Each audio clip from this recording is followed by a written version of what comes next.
Hi, my name is Diane, and I have agreed and been asked to tell my story of being on the other side. It was about a year and a half ago, which this is from now would be January of 2007, and I had an appendicitis, and it was a burst appendix that was several hours before it was operated on. And I'm not going to go into the medical part here. I'm going to concentrate on more the spiritual part, because that's what we all are trying to connect with. I first went into this building. This building was kind of like a cross between a barn and an old 18th century church that had been run down, and I stayed there for a while. And I won't go into much detail there, but it was encountering various things that went on there. And eventually some man came up to me and said, "You do not belong here," and sent me back to this world. And I woke up. I had been unconscious, I later realized, for about 2.5, 3 hours. And no one had noticed. I was in the ER. I waited there for 7 hours before they'd even say boo to me. I came back and they did their thing, and then I found myself later in the surgery going back to this place that was like a big field with this kind of hanging tent over it. And it was a class.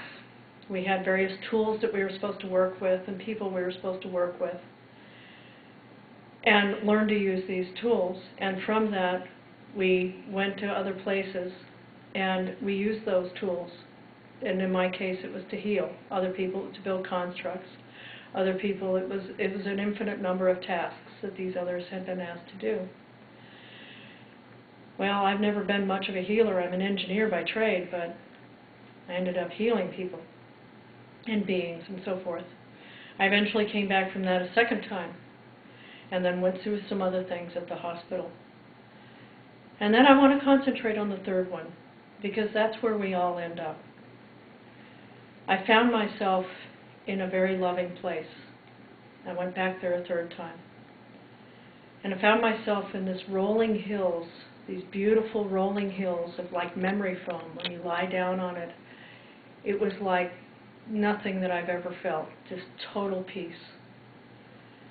And this being came up to me, genderless, very, very powerful, loving being, who just took me in its arms and held me, loving me for just exactly who I am, my quirks, my virtues, my strengths, my weaknesses, everything about me.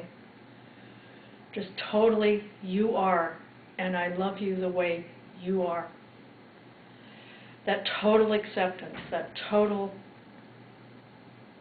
I wouldn't have to change anything about me or be anything else, because I was loved for exactly who I was.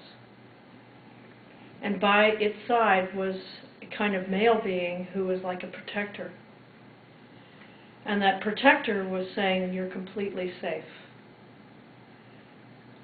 And I interacted with this being.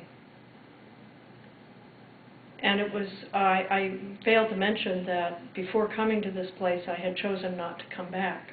So this is where I was. This is where I was going to stay until I went to the next existence. I experienced this being for a long time.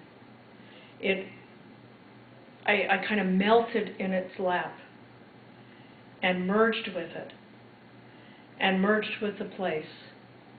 It was a place like no other. Everything, all the judgments, all the anxiety of this world just melted off of me like butter on a hot counter. It was like no other. And eventually it came to me and it looked at me and said, "Now it's time to go." And I thought I was going to go to a different lifetime, a different existence, a different place, because I had been to several places prior to this.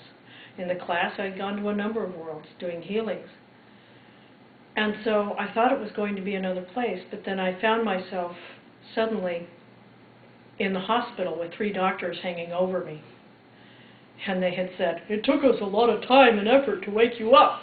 Well, this was a very expensive wake-up call. According to the medical records later, it was obvious that I had been resuscitated. in some fashion. Now, to what detail, I have no recollection of since I wasn't there. However, I came back a different person.